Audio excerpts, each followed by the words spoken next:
I'm here with Sushi of Ghøstkid to talk about the latest record, Hollywood Suicide, out March 22nd on Century Media Records.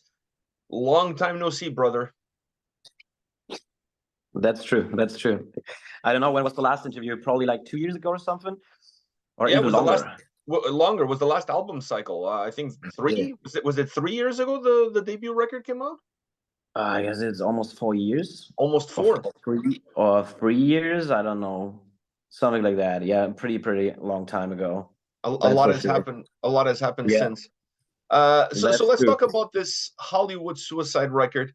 Yeah, And let me start off by something that I read on the press release that you went to LA, maybe in search of some inspiration, to try to look for new ideas and new direction.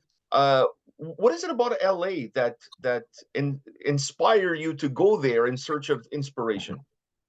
I was not really like that. So it was more like a business trip in the beginning, because we went over to LA to shoot a music video for The Sickness with Kazel, like for this collab track. And so, like, the video shot timing, it just, yeah, they pushed it back and back and back. So we ended up like staying for 4 weeks, so, and like in the first 2 weeks it was like, okay, we met a bunch of people, it was like all this glamorous feeling and so on. And after 2 weeks I was checking on myself, realizing, okay, fuck, this is the first time where you feel happy, like, after such a long time. And I don't know, so I found out about myself, okay, so like this whole environment, because I think like in LA art is like celebrated differently. So if you're an artist, that means something, it's connected to your character and your kind of persona. And so, yeah, this is what I've realized there. And I really found another connection to myself being an artist. I mean, I've always been like that, kind of like, but the consciousness was not there. So I started like discovering a lot about myself, and that really changed a lot for me as well, like writing the new record and so on. So basically, that was like the huge impact that I had. Because in Germany, I always used to say you have to stay inside of the box. Nobody's thinking outside of the box. And of course, if most of the people are like that, because in Germany we love to keep rules. this is this is not what art is about. So it's pretty hard, like, to find like this little spark that, I don't know, where you can tell yourself, okay, there is so much more to discover, I'm going to do it. Because nobody you're surrounded by will understand the, yeah, you try to discover it the way you try to discover it. And the world has changed a lot since the debut record, and I'm sure not only the world has changed, you have changed as an artist and as a person. How Yeah. much of those changes that you went through impacted when it came down to creating this album? Maybe not necessarily the creative side of things, but the actual way you wanted the record to sound, the way you wanted to approach the recording process. Hmm. You mean how I changed, like, over this How how whole? how your own personal change impact the way you approached the record? Okay. So what I've learned, like, over the past 4 years, I guess it was 4 years, yeah. It was like, I mean, me and the guys went through a lot of ups and downs. So when I dropped the debut album, it was like, okay, boom, we have like this fucking pandemic, that ruined a lot of shit for me as well. I mean, it's like, that's the starting point. And if you had never had a chance, like, to play like an album tour or release tour or whatever, that's like big problem. So, but we kept on going every time. I mean, like, we played a few shows, but it was like those social distance shows. We basically like had a lot of bullshit to overcome. In Germany, even like in Bavaria, they went absolutely crazy. It was like you have to sit down, and you try to set up a metal show, like watching the people eating steak and fries while you're playing. It was like really like that weird. And of course, if you can play live like on a regular basis, you kind of lose the connection to your music as well. So it was pretty hard for me to find some motivation to start writing new music. And that took a long time, to be honest, because you get distracted. Okay, now it's the first time you can play shows, but this fucking album is almost 2 years old. It's weird. And I would say like I changed a lot, like just being in this position, because if you have like the solo project, you know, and you're responsible for everything, you know, I knew it would be hard, but I completely underestimated like my position, because you have to be a boss like on the other side as well, you know. And what I found out, like, I don't know, a couple of months ago, was like I've been always too nice, you know. It's so hard to protect myself, and this is what I found out. So that was a whole progress. But besides that, I found out like the only thing that really saves me when I have a bad day or something is just doing what I love, is doing music, you know, because I can express myself. And I've learned over the past years I should just listen a lot more what's already inside of my head, you know. So this is what I've learned. Like, try to focus on what you feel and don't let yourself distract by, I don't know, everything you're surrounded by, like different bands, music, social media. The world is so fucking fast nowadays. It's crazy, It and it's is. pretty hard. It Yeah, is. It is. It is. And I have to ask you this, because obviously when you walk away from an album cycle, when the album comes out, doesn't matter if it's 5 years from now, 10 years from now, 15 years from now, you can always look back and see that yeah, body of work that you created with that record. But true. do you take more than the album out of the experience? Do you take certain stories, certain moments, certain specific things that happen when you were creating the album that perhaps at the end of the day they'll have almost the same importance as the record itself? I think for me, this is how I work now. It's like I always, that's the reason why most of the Ghøstkid songs are negative or like aggressive or whatever, you know. So there is nothing positive, you know, about any of my records. And I think for me, it's like, okay, if I have a shitty time or something that's in my mind, I have to get it out of my system. That never has changed, you know. But now I have this kind of consciousness. And for me, it's like, okay, I write a track about that. Um, I don't know. So it's like for me, it's like this process of just let go, you know, or just let it go, like that feeling. So I turn it into a track, and then it's like a little trophy, you know, I put aside. So I put it on the record, and I think there are a lot of specific moments. For example, when I've been writing Heavy Rain, you know, I felt absolutely miserable. So that's the reason why it's the most intense track, like on that record, because there was a lot of shit going on in my mind by writing that track, you know. So I really had to overcome those feelings, and I think this is how it works. Just need to get it out of my system, turn it into a track, and then it's better, you know. It's all right. So there are a lot of special moments, like by writing this record. I mean, there have been. Was this album demanding for you, both mentally and perhaps even physically? Um, I would say, yeah, it was pretty hard, you know. So there was, of course, there are different aspects about writing the second record, you know. So when the first one was great, you know, and the people liked it, of course, you try to top it, you know. Then you have a bunch of great bands out there. It's a lot of pressure, to be honest, you know. And at some point, I thought, like, okay, you just should listen to yourself, you know. If you want to tell a story, it's your own story. You shouldn't focus on, okay, I need to be heavy or whatever, you know. If you want to write a chill track, just write a chill track if it feels like that. If it resonates with yourself, then it's all right, then it's the right way to go, you know. And yeah, but like there was a lot of stuff going on, and like physically there was a lot of pressure, because I'm not able like to really keep deadlines and stuff, you know. So there's sometimes stuff is like in a rush, and when I hit up the studio, it was like, okay, we have to record vocals, and I was like, singing and screaming 1 month straight every day, you know. That was pretty hard. Yeah, That but it kind of managed it, you know. So I'm happy that it's done, but yeah, it was crazy. you mentioned a word heavy. This record is more consistently heavier than the previous album from start to finish.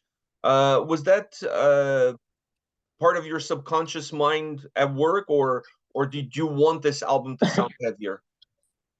I would say both. It was more like, okay, at some point, because I was so focused on, okay, to write something great, and of course you compare the whole time, you know. I reached a point where I started like checking on different tempos, you know. It drives me I don't know. I was going insane, you know. I was sitting there and checking, this is the same tempo, this is the same tuning, and I used that synthy on like on the last record and whatever, you know. And at some point I said, you know what, fuck that. So I'll just start writing. For example, fuck shit up. It was something like, okay, I want to write something that sounds industrial a little bit, you know. And that was a bit funny. I was sitting there and said, "Oh, I don't want to write an industrial track. I'm not in the mood right now to do it." And I just said, "Okay, just give it a try. Just start. You know, stop overthink everything." And then I started writing it. And was like, "Okay, that's great. I'm gonna keep it." You know. But there have been like, it was a fucking roller coaster, like writing that record. The sound on this album has a little bit what I call these days a little bit of an American vibe to it. There's a few bands in the US that have this electronic sound added into their heaviness of their sound to the guitars that creates a very specific texture to the way the music comes across. And I find it more in North American bands than any other band, any other part of the world. Was your time in LA a little bit of an influence in that more American sound, for lack of a better term, that this record has? That's hard to tell. Maybe yes, because I mean, the most interesting part about like being in LA was like, in Germany we don't have like a real rock scene, I would say. You know, it's like you just have metal, like with a lot of screaming stuff and so on, and I would say, I don't know, rap or pop music, you know. So there's nothing like really in between, except for a few bands. But it's like when you're in Germany, you always tend to like write heavy stuff, for example, you know. And when I was in LA, it was like, okay, I started writing tracks. I had two writing sessions there, you know, but we never started screaming or something. It was more like, okay, just let us write a cool track, and we did it with singing. You know, I was listening to a lot of different kind of music when I was there, and I don't know. So I think maybe I just took that back home, like just that feeling to listen to yourself and just don't set yourself under pressure that you have to be heavy to, I don't know, tell your story. You know, it was more like, I think what I've learned was more like to keep it more natural, I would say. You know, don't overthink and just enjoy. This is what they do like in LA a lot better, you know. So um just enjoy the things that you have. Yeah, you know, like even if it's just, I don't know, drinking a coffee or whatever, just those little things, but celebrate it, you know, because it's great. And same with art, I would say. When I look at these two records, I see some resemblances between the albums, but I also see a lot of differences. Are you looking for what the Ghøstkid signature sound is still going to be, or that's not something that you concern yourself with because you're more interested in representing the moment with each record? I think it's the second part. I mean, I'm always focused on that it sounds different and weird and gritty and whatever, you know. So it has, I'm I want it always to sound it dirty, because this is more my kind of music that I like, but I would never force it, you know. So for example, like I've been already I mean, I'm already writing on new stuff, and there is a track which has no drums in it, no guitars and so on, and I think it's one of the best tracks that I've ever written, you know. um for me personally, you know, I mean, the people can judge differently, but that track really means a lot, you know. And I would say, um I always try to keep the sound a little bit, but I know, because it's just my voice, you know, where it sounds familiar. So I think as an artist, you always think, oh my God, we just did it on the last record like that and whatever, you know.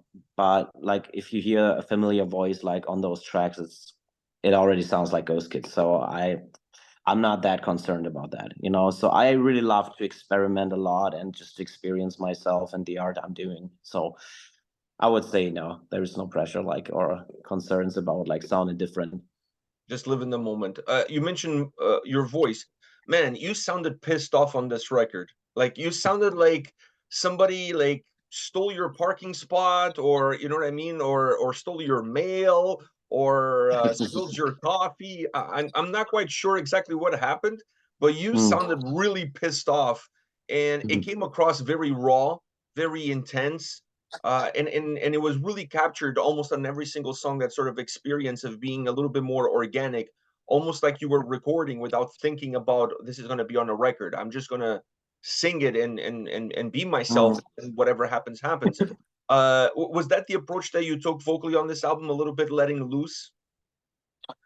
I think I just gained some more experience, like using my voice, you know. And how can I say that? Like, I think on the first record, it was like, when we've been recording, there are a lot of takes, you know. Or I can say it differently, you know. So it's like we took on the first record, we took a lot of takes, and we used like this little distortion. I mean, everybody's doing it with distortion a little bit, you know.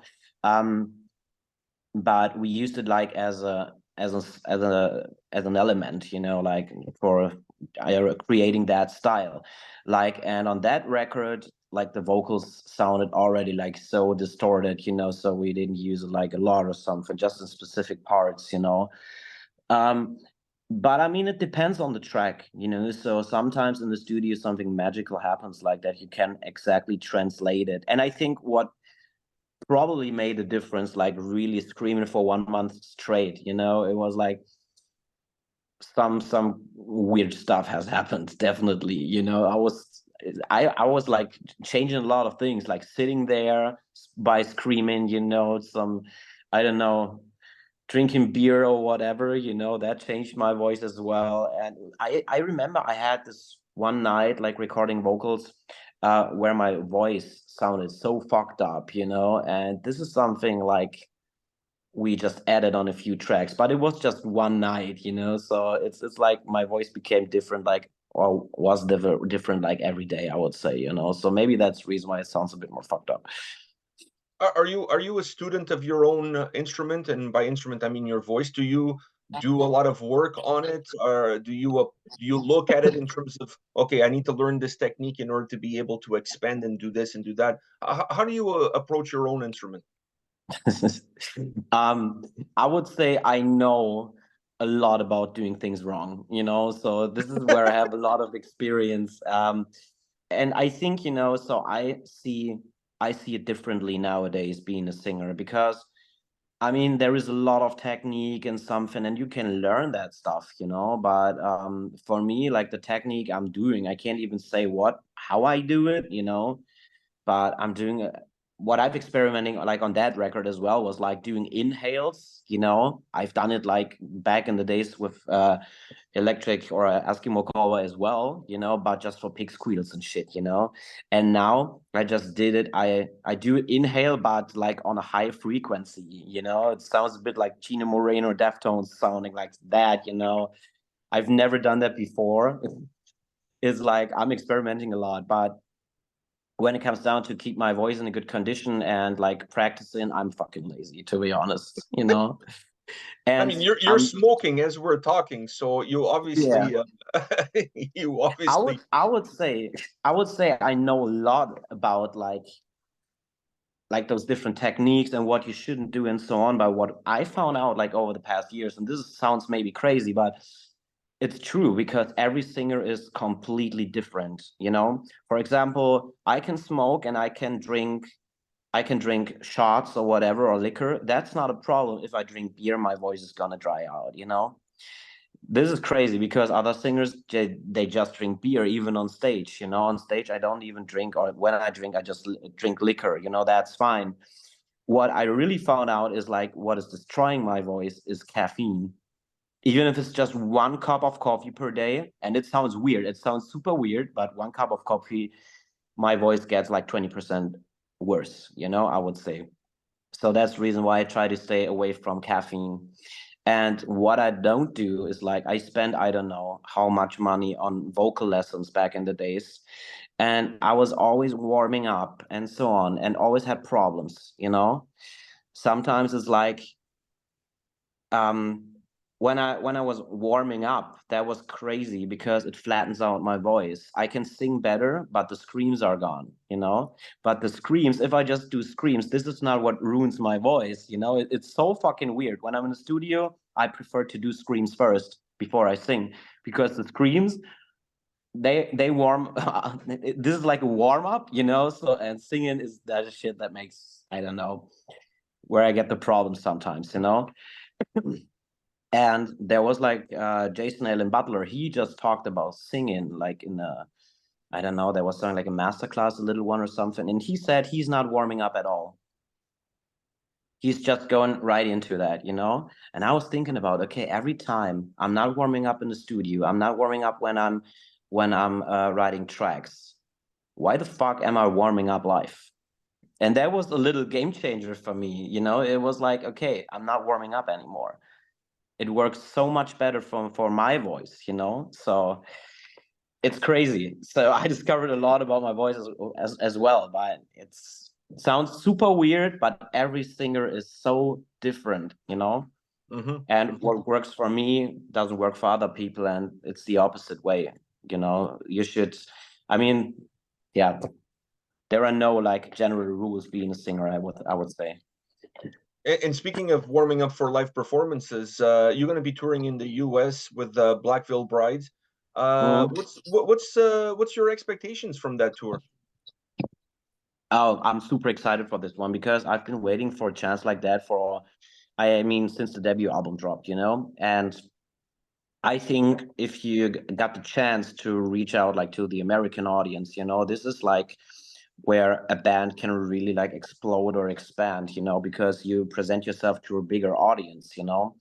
And I think if you got a standing in the United States, you know, it will expand like worldwide if your art is great, you know. So I think, and probably like with bands like Black Veil Brides, that really, I mean, it's kind of like everybody's doing makeup on that tour. You feeling me? It's like probably it's like the right to be on, you know. And I'm super happy that we got this opportunity, and I think it's gonna be sick. It's gonna be like the best tour that we ever played.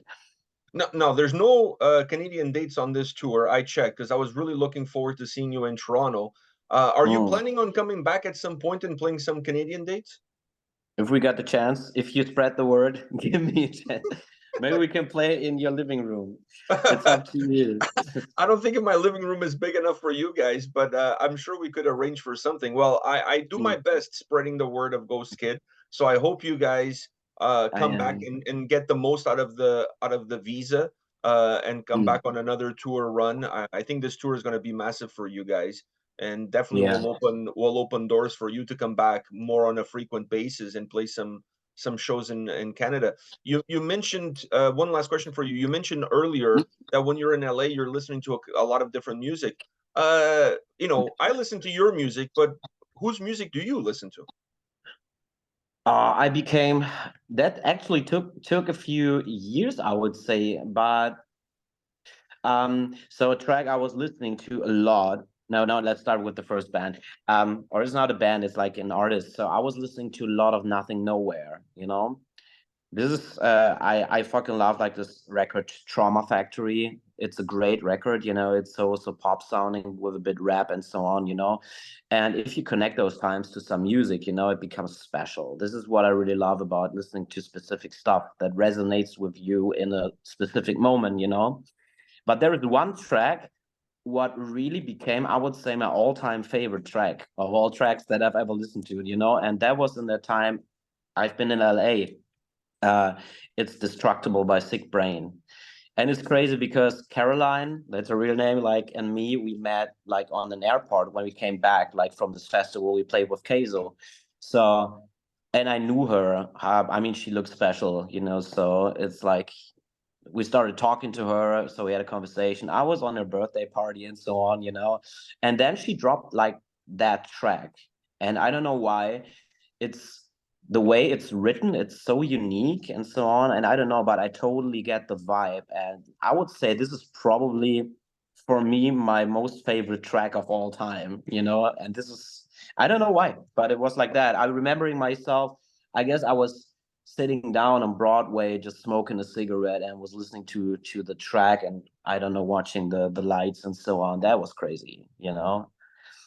Yeah, The I would moment say it was like, the songs become the soundtrack to the moment, and then it's very hard to detach the yeah. song from the moment, and it becomes part of who you are. Yeah, exactly. But this is always like what I have with music. I got some tracks that really stuck in my mind because it's connected to a special moment in my life. And I think with Destructible by Sick Brain, it was like that feeling was so intense because there was a lot of stuff going on privately as well, you know. I would say that's the reason why it's my most favorite track, you know. And besides that, I was listening to a lot of different music, but nothing with screams in it, you know. So a record I was digging a lot before I went to LA is by The Annex, and he's not like super big, but so interesting when it comes down to songwriting. And when I met him in LA, and what was the name of the album? I think it was Graphite or something, you know, and that's a great album. It's a lot of electronic stuff, and the way he's writing tracks is super unique as well. So I was looking for a lot of different kind of music there. You're looking for inspiration everywhere. Well, Sushi man, thank you Yeah, very much for your time. thank It's you. always a pleasure to talk to you. I want to wish you all the best, not only with the album release on March 22nd, but with the tour. Your first time Thank in you. North America doing a massive tour like that. I'm hoping that you guys find a way to come back soon and you'll play some Canadian dates so that we That can was some amazing. fuck shit up. Hell yeah. See you, man. All the Thank best. you. See you. Greetings to your son. Say hello. I will. Take care, man.